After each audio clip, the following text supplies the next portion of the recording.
এবং তিনি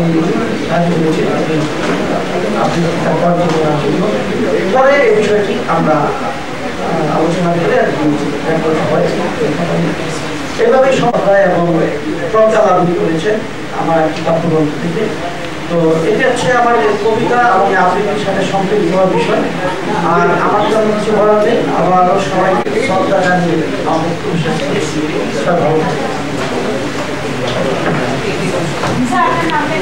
বন্ধু লায়লা হাসান, বিশেষের বন্ধু এবং সমিতি তার পারিবারিক বন্ধু সম্পাদিকা, অত্যন্ত সিনিয়র একজন আর্টিস্ট বাংলাদেশের খায়রুল সবুজ এবং আমাদের সিনেমার কয়েকজন নায়ক নায়িকা, আপনাদের এখানকারও একজন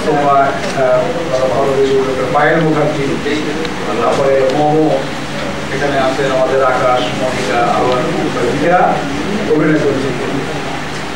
তো এখন এই পর্যায়ে আমি আমাদের এখানকার একজন অত্যন্ত আমার একজন সহকর্মী কলকাতায়, যে আবার অনেক কাজে সহযোগিতা করেন এবং এই অ্যালবামের সঙ্গে জড়িত আছেন এবং অভিনয় করেছেন এখানে, আকাশ মন্দির, তাকে একটু অনুরোধ করি সংক্ষেপে।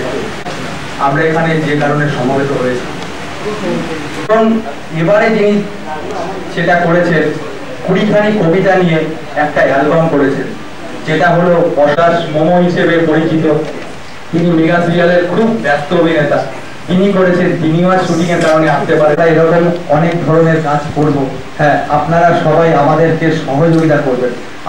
আমরা চাইবো যে আপনারা এটাকে মোটামুটি যতটা পারবেন প্রচার করবেন। আমরা খুব পরিশ্রম করে, খুব কষ্ট করে কাজটা করে এখানে আসার জন্য অসংখ্য ধন্যবাদ। সবাই ভালো থাকবেন। নমস্কার।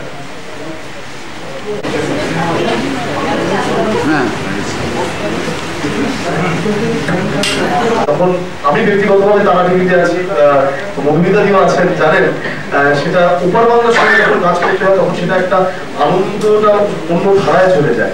তো খুব ভালো লাগছে। আমরা কিছুটা হলেও কিন্তু শরীর হতে পেরেছি। যে কথা আগেই আকাশ বলছিল যে আমরা রবিবার শুটিং করেছি, কবির সাহেবের সাথে কাজ করে। ধন্যবাদ। আমার বক্তব্য এখানেই শেষ করছি। অনেক ধন্যবাদ। কয়েক মিনিট আগে আমরা আনুষ্ঠানিকভাবে এই অ্যালবামটির উন্মোচন করছি আমাদের দিদি মধুমিতা।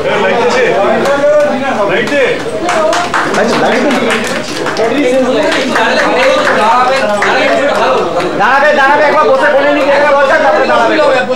কেন গুনগুনো রয়েছে, না দাঁড়ালে হবে না। হয় নাকি